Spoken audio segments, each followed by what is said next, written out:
Hi students, welcome back to my channel. ఈ రోజైతే మనం పైథాన్ గురించి అయితే తెలుసుకున్నాము. పైథాన్ని 1980లో గైడో వాన్ రూసమ్ అనే వాళ్ళు క్రియేట్ చేశారు.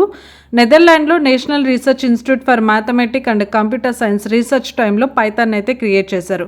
రీడింగ్ అండ్ యూసేజ్ టర్మ్స్లో ఇదొక ఈజీ ప్రోగ్రామింగ్ లాంగ్వేజ్. దీన్ని ఫస్ట్ 1991లో అయితే రిలీజ్ చేశారు. దీంట్లో inbuilt data types, basic functionalities మాత్రమే ఉంటాయి ఈ పైథాన్లో. పైథాన్ అనేది high level general purpose programming language. Design ఫిలాసఫీలో సిగ్నిఫికెంట్ ఇండెంటేషన్ని యూజ్ చేసి కోడ్ యొక్క రీడబిలిటీని ఎంపైజెస్ చేస్తుంది. Python dynamic type checked and గార్బేజ్ని కలెక్ట్ చేస్తుంది. పైథాన్ని మనము వెరైటీ ఆఫ్ రియల్ లైఫ్ అప్లికేషన్స్లో యూజ్ చేస్తూ ఉంటాం. Like web application, data science, artificial intelligence, software డెవలప్మెంట్స్లో మనము పైథాన్ని ఎక్కువగా యూజ్ చేస్తాం. ఇన్ ది స్టూడెంట్స్, పైథాన్ గురించి అయితే జస్ట్ మనము వాట్ ఈస్ వాట్ అని అయితే చెప్పుకున్నాము. Thanks for watching. ఇంతవరకు ఎవరైనా మన ఛానల్ని సబ్స్క్రైబ్ చేసుకోకపోతే సబ్స్క్రైబ్ అయితే చేసుకోండి.